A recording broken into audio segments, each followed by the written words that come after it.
आज हम बात करेंगे इम्यूनिटी के बारे में। इम्यूनिटी क्या होती है, हमारे शरीर में कैसे जो वायरस बैक्टीरिया आ जाते हैं उनके खिलाफ हमारा शरीर कैसे लड़ता है, सारी प्रोसेस जो होती है उसके बारे में हम बात करेंगे।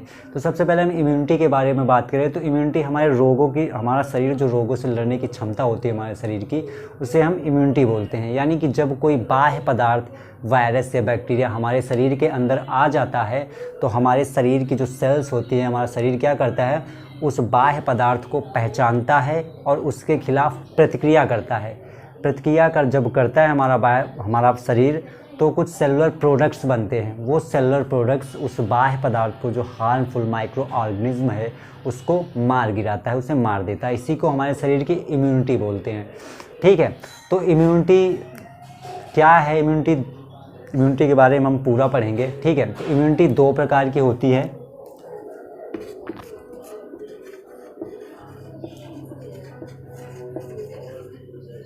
इम्यूनिटी दो प्रकार की होती है, इनेट इम्यूनिटी और एडाप्टिव या स्पेसिफिक। ठीक है, इम्यूनिटी दो प्रकार की होती है, इनेट इम्यूनिटी और एडाप्टिव या स्पेसिफिक इम्यूनिटी। तो हम आज इनेट इम्यूनिटी के बारे में पढ़ेंगे, स्पेसिफिक इम्यूनिटी को बाद में रखते हैं। ठीक है, इनेट इम्यूनिटी जो होती है वो लॉन्ग लास्टिंग नहीं होती, यानी लंबे समय तक इफ़ेक्टिव नहीं होती है। और ये जो इनेट इम्यूनिटी होती है, प्रति सेकेंड हमारे शरीर में आने वाले वायरस बैक्टीरिया के खिलाफ लड़ाई लड़ती रहती है। यानी जैसा कि हम लोगों को पता है, हमारे चारों तरफ लाखों करोड़ों वायरस बैक्टीरिया से हम लोग घिरे हुए हैं और प्रति सेकेंड वो वायरस बैक्टीरिया हमारे शरीर के संपर्क में आते रहते हैं। तो हमारा शरीर उनसे हमें क्या करता है, जो हमारा इनेट इम्यूनिटी है उनसे फाइट करता है, उनके इन्फेक्शन को ख़त्म करता रहता है। यानी हर सेकेंड ये इम्यूनिटी सिस्टम हमारे शरीर में चलता रहता है। इनेट इम्यूनिटी में हम बात करते हैं सबसे पहले फर्स्ट लाइन ऑफ डिफेंस, यानी हमारे शरीर का जो फर्स्ट लाइन ऑफ डिफेंस है वो क्या है। सबसे पहले हम बात करते हैं हमारे शरीर के संपर्क में, सबसे पहले हमारी जो स्किन होती है, बॉडी स्किन होती है, इसके संपर्क में सबसे पहले वायरस बैक्टीरिया आते हैं। हमारे चारों तरफ जो वायरस बैक्टीरिया होते हैं सबसे पहले क्या होते हैं, हमारे स्किन के संपर्क में आते हैं। ठीक है, तो स्किन के संपर्क में जो वायरस बैक्टीरिया आते हैं तो होता क्या है, ये स्किन है हमारी,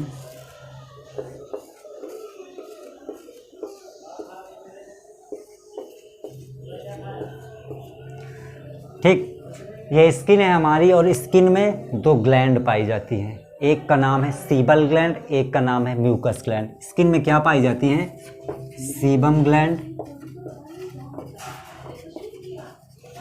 और म्यूकस ग्लैंड।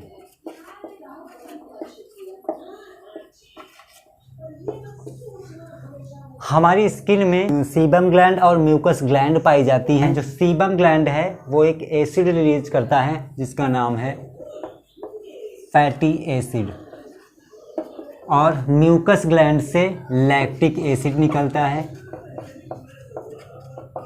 ठीक है, सीबम ग्लैंड और म्यूकस ग्लैंड, सीबम ग्लैंड से फैटी एसिड निकलता है और म्यूकस ग्लैंड से लैक्टिक एसिड निकलता है। ये जो फैटी एसिड है और लैक्टिक एसिड ये आ जाता है हमारी स्किन की ऊपरी सतह पर, और जैसे ही ये फैटी एसिड और लैक्टिक एसिड हमारी स्किन की ऊपरी सतह पर आता है तो जो स्किन का माध्यम है वो एसिडिक हो जाता है।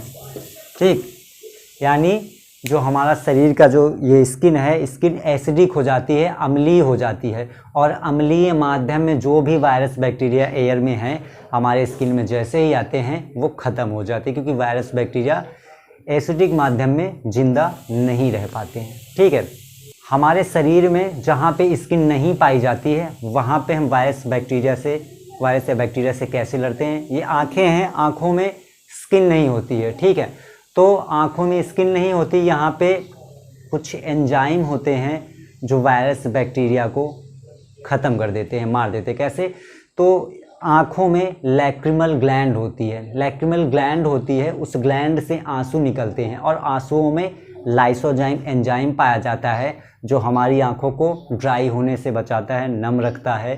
ठीक है, वो एंजाइम जैसे हमारे आँखों के संपर्क में वायरस या बैक्टीरिया आते हैं उसके इन्फेक्शन को ख़त्म कर देता है, उस वायरस या बैक्टीरिया को मार देता है। और हमारे मुंह में भी जब हम खाना खाते हैं तो लाइसोजाइम एंजाइम पाया जाता है। खाना खाते समय जब भोजन हम लेते हैं तो भोजन में कुछ नुकसानदायक जो पदार्थ होते हैं, हवा में मौजूद जो नुकसानदायक वायरस या बैक्टीरिया होते हैं, मुंह में जैसे हम खाना खाते हैं तो लार में लाइसोजाइम एंजाइम पाया जाता है, उन वायरस या बैक्टीरिया को ख़त्म कर देते हैं। अगर मान लीजिए उस वायरस या बैक्टीरिया को, कुछ वायरस या बैक्टीरिया मुंह में रह गए हैं, भोजन के द्वारा पेट में चले भी जाते हैं, तो पेट में HCl पाया जाता है, हाइड्रोक्लोरिक एसिड पाया जाता है, जो वहाँ पे उस वायरस या बैक्टीरिया को ख़त्म कर देता है। ठीक है, तो हम बात करते हैं कि ये जो स्किन है और जहाँ स्किन नहीं है वहाँ पे डिफेंस सिस्टम है हमारा इम्यूनिटी का। ठीक है, फर्स्ट लाइन ऑफ डिफेंस है हमारे पास। ठीक है, वायरस बैक्टीरिया के इन्फेक्शन को ख़त्म कर देगा। क्या होता है जब हमारी ये जो स्किन डैमेज होती है, कहीं पे कट लगता है, ठीक है, डैमेज होने के बाद ब्लीडिंग यानी खून के माध्यम से कट लगने के बाद वायरस और बैक्टीरिया डायरेक्ट हमारी ब्लड में चले जाते हैं, तब कैसे हमारी बॉडी के जो सेल्स हैं उस इन्फेक्शन को कैसे ख़त्म करती हैं। ठीक है, उससे पहले हम देखेंगे इनेट इम्यूनिटी 2 प्रकार की होती है, सेलुलर और ह्यूमरल। ठीक है, इनेट इम्यूनिटी 2 प्रकार की होती है, सेलुलर इम्यूनिटी और ह्यूमरल। इसमें जो सेलुलर इम्यूनिटी है, इसके अंतर्गत कुछ सेल्स आती हैं जो क्या करती हैं, लड़ाई करती हैं, जो वायरस बैक्टीरिया होता है उनको मारती हैं, बहुत ही महत्वपूर्ण सेल होती हैं। पहला हो गया मोनोसाइट, दूसरा हो गया न्यूट्रोफिल्स,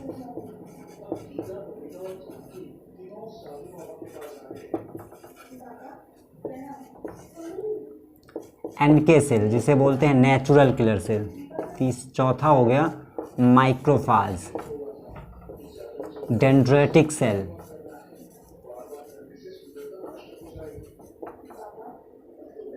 ये पूरी जो सेल हैं ये क्या हैं, ये वाइट ब्लड सेल्स हैं, WBC। ठीक है, ब्लड को हम 2 पार्ट में डिवाइड करते हैं, रुधिराणु और प्लाज्मा। ठीक है, जो ब्लड का प्लाज्मा होता है वो ब्लड का लिक्विड पार्ट होता है, तरल पदार्थ होता है। जो रुधिराणु होते हैं, रुधिराणु के अंतर्गत white blood cells, red blood cells और प्लेटलेट्स आती हैं।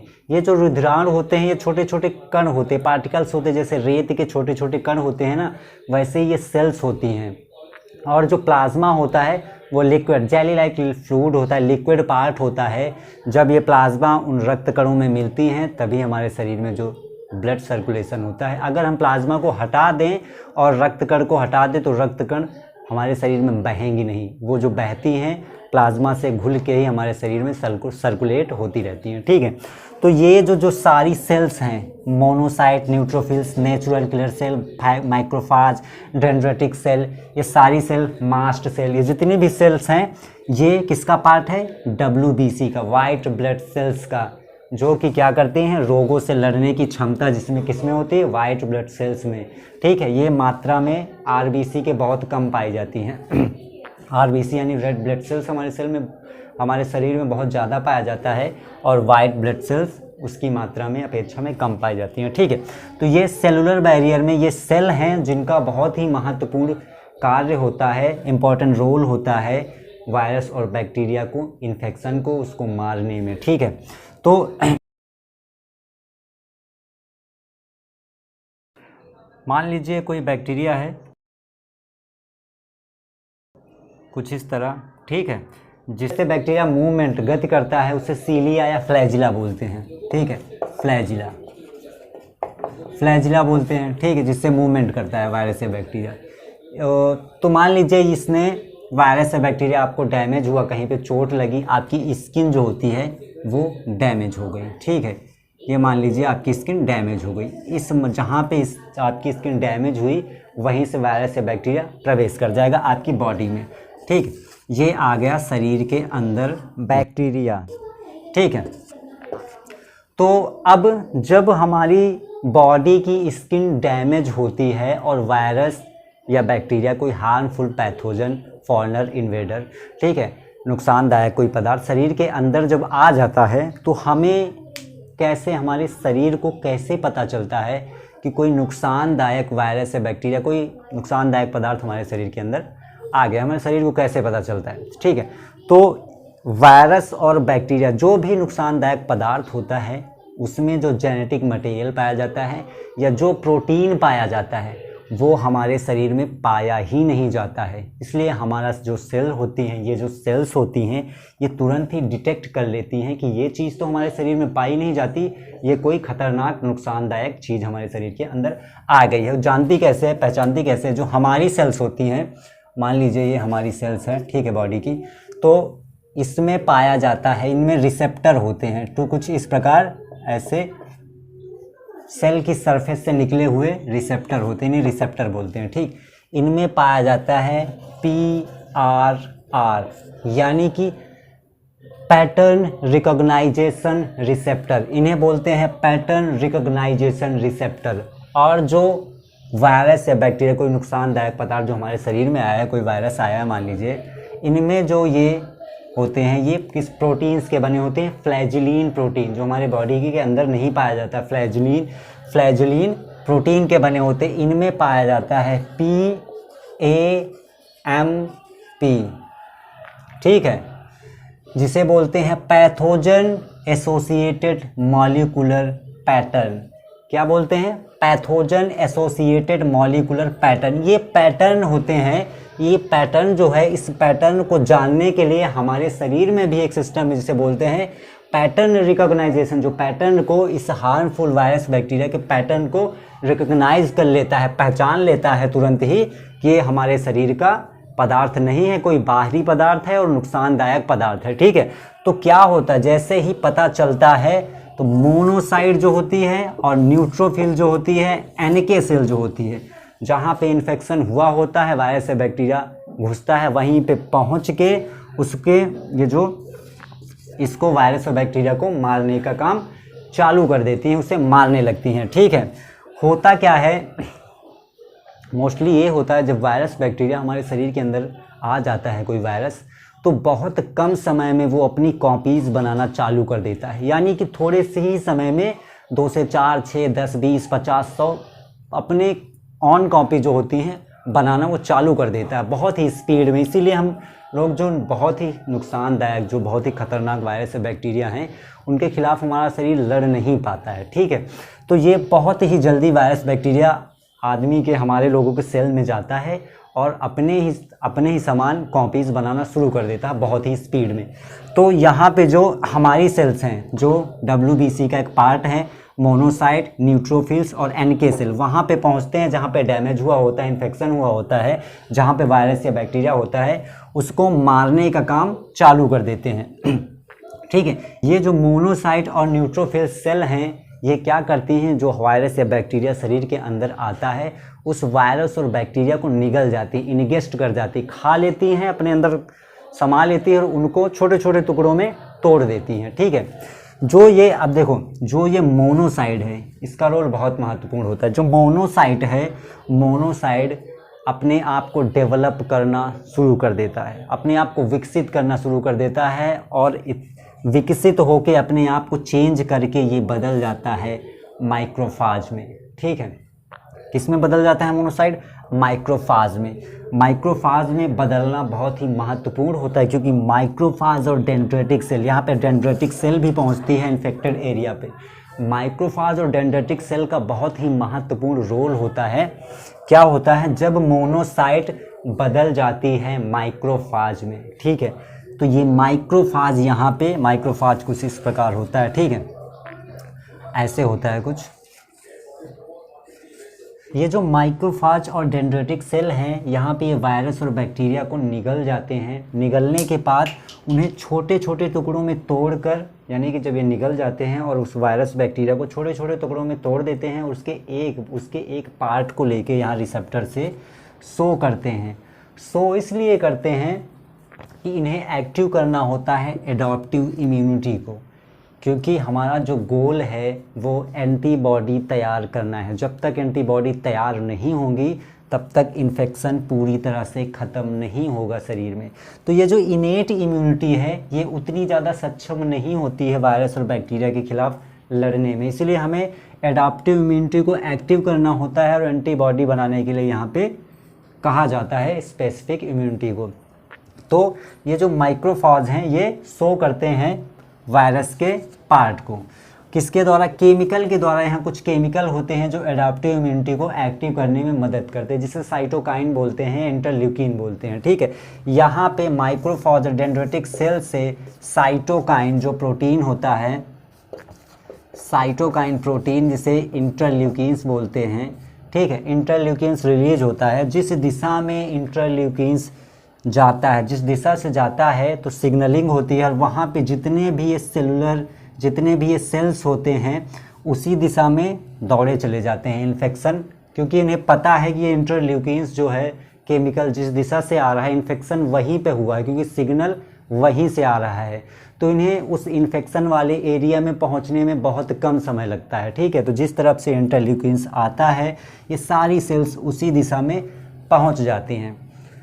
आप लोगों ने देखा होगा कि जब हमारी स्किन डैमेज होती है, कट लगता है या चोट लगती है, तो क्या होता है, 3 चीज़ें होती हैं। वहाँ उस स्थान पर रेडनेस यानी लालपन हो जाता है, स्वाइलिंग हो जाती है और बहुत ज़्यादा दर्द होता है, पेन होता है, ठीक है। ऐसा क्यों होता है? ऐसा इसलिए होता है कि जहाँ पे आपकी स्किन डैमेज हुई है वहाँ पे आप थोड़ी देर में देखोगे कि वहाँ पे स्वाइलिंग हो जाती है। स्वाइलिंग इसलिए होती है कि जहाँ पे डैमेज हुआ होता है ये सारी सेल्स जो हैं उस इन्फेक्टेड वाले जो इन्फेक्टेड एरिया है उस स्थान पर पहुंच जाती हैं, इकट्ठा हो जाती हैं। ये सारी सेल्स जो होती हैं जो इन्फेक्शन को ख़त्म करती हैं, इन्फेक्शन को मारने में लग जाती हैं, उस स्थान पर पहुंच जाती हैं। जब उस डैमेज एरिया पर ये सारी सेल इकट्ठा हो जाती हैं, बहुत सारी सेल्स, तो वहाँ वो स्थान जो होता है सूज जाता है, वहाँ पे स्वाइलिंग हो जाती है और काफ़ी ज़्यादा तनाव हो जाता है उस स्थान पर, जहाँ पर बहुत ज़्यादा दर्द भी होने लगता है। और कुछ दिन बाद जैसा आपका डैमेज होगा स्किन में, तो कुछ दिन बाद आपको देखने को मिलेगा 2 या 4 दिन बाद कि वहाँ पे स्वाइलिंग ख़त्म हो जाती है। स्वाइलिंग तब ख़त्म हो जाती है जब वहाँ पे इन्फेक्शन ख़त्म हो जाता है, तो ये सारी की सारी सेल्स फिर से अपने अपने स्थान पर पहुँच जाती हैं इन्फेक्शन ख़त्म करने के बाद। तो 3-4 दिन बाद देखने को मिलता है कि वो स्थान पूरी तरह से सामान्य हो जाता है, ठीक है। तो माइक्रोफाज का ये काम होता है और डेंड्रिटिक सेल का ये काम होता है। अब हम बात करते हैं ह्यूमरल इम्यूनिटी के बारे में। तो ह्यूमरल इम्यूनिटी में कुछ प्रोटीन होते हैं जो वायरस और बैक्टीरिया के इन्फेक्शन को ख़त्म कर दे। कैसे? कॉम्प्लीमेंट होता है एक सिस्टम, कॉम्प्लीमेंट सिस्टम होता है। कॉम्प्लीमेंट सिस्टम में कुछ प्रोटीन होते हैं, प्रोटीन की मदद से हम वायरस बैक्टीरिया को ख़त्म करते हैं। C1 C2 C3 C10 तक ये प्रोटीन्स होते हैं।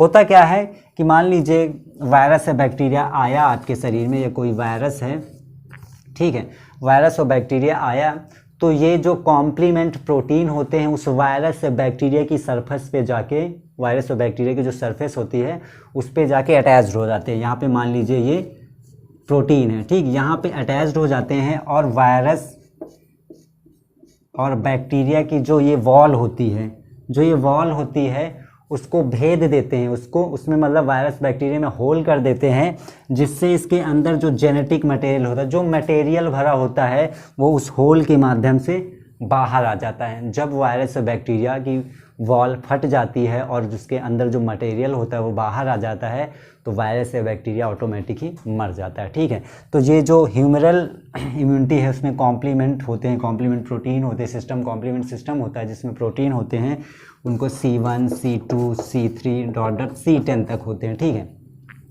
तो ये पूरा का पूरा जो प्रोसेस था ये इनेट इम्यूनिटी के अंतर्गत आता है। अगला हम एडॉप्टिव इम्यूनिटी अगले वीडियो में देखेंगे। एडॉप्टिव इम्यूनिटी में कैसे क्या होता है, बहुत ही महत्वपूर्ण होती है एडॉप्टिव इम्यूनिटी। एंटीबॉडी कैसे तैयार होती है, और हमारा जो गोल है वो एंटीबॉडी ही तैयार करना होता है, क्योंकि जो इनेट इम्यूनिटी है उतनी ज़्यादा सक्षम होती ही नहीं है कि पूरी तरह से इन्फेक्शन वायरस या बैक्टीरिया को ख़त्म कर दे, क्योंकि हमारे शरीर में कुछ ऐसे वायरस या बैक्टीरिया आ जाते हैं जिनसे हमें लड़ना बहुत ही मुश्किल हो जाता है। उसके लिए एंटीबॉडी बनना, जब तक एंटीबॉडी नहीं बनेगी तब तक वो इन्फेक्शन वायरस या बैक्टीरिया नहीं मरेगा। वीडियो अच्छा लगा हो तो चैनल को सब्सक्राइब करें, वीडियो को लाइक करें, और कोई भी दिक्कत या परेशानी समझ में आई हो तो हमें कमेंट करें। तब तक के लिए जय हिंद, जय भारत। मिलते हैं अपने अगले वीडियो में।